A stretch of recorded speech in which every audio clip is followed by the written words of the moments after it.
যে ব্যক্তিটি ধরা যাক রাজনৈতিক ক্ষমতার আসনে বসছে, তার ব্যাকগ্রাউন্ডটা কী? সে সমাজের দরিদ্র শ্রেণী থেকে উঠে আসছে, নাকি সে একটা বড়লোক ফ্যামিলি থেকে আসছে, মানে একটা ধনী পরিবার থেকে আসছে? এটা কিন্তু জানাটা আবশ্যক। তার কারণ সেই অনুযায়ী সে কিন্তু বুঝতে পারবে যে রাস্তায় ফুটপাতে বসবাসকারী গরিব মানুষের কষ্টটা কোথায়। ঠিক আছে? এবার এরকম চোখের সামনে এরকম অনেক দৃশ্য পড়ে যে রাস্তায় ফুটপাতে সে শুয়ে রয়েছে, ফুটপাতেই সে সংসার পেতে বসেছে। তার কারণ সে ফুটপাতে সংসার পাতবে নাই বা কেন? তাদের যেরকম রোজগার, সেই রোজগারে তো তারা তো আর কলকাতা শহরেও কোনো বাড়ি কিনতে পারবে না, বা তারা কোনো জমিও কিনতে পারবে না। কাজেই এটা না, যে কোনো সরকারি যখন ক্ষমতায় আসে, প্রতিটা সরকারেরই উচিত যে একটা ন্যূনতম কর্মসংস্থানের ব্যবস্থা করা, মানুষের যোগ্যতাটাকে দেখে। ঠিক আছে? প্রত্যেকটা মানুষকে কোনো না কোনো কর্মে নিয়োগ করে দেওয়া।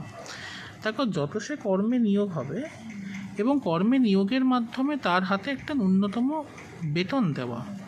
কেন, যত সে কর্ম করবে, কর্মের মাধ্যমে সে যখন বেতন লাভ করবে, তখন সে সেই বেতনের টাকা জমিয়ে একটা ভবিষ্যতে একটা কিছু জায়গায় সে পৌঁছতে পারবে। ঠিক আছে?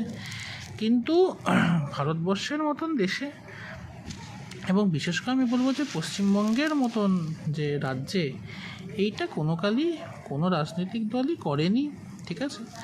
আসলে এখানকার সমাজ ব্যবস্থাটাই হচ্ছে এই রকম। ঠিক আছে? এতটাই বেশি নির্মম, খুবই নির্মম। মানে যারা রাজনৈতিক সিংহাসনে এসে বসেছে, তারা সবসময় নিজেদের যে পেট ভরিয়েছে, তারা সবসময় নিজেদের জন্য যে ব্যাংক ব্যালেন্স, সেই ব্যাংক ব্যালেন্স তারা বাড়িয়ে গেছে।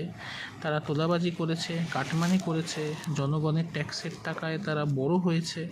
হ্যাঁ, তাদের সম্পত্তি ফুলে ফেঁপে উঠেছে।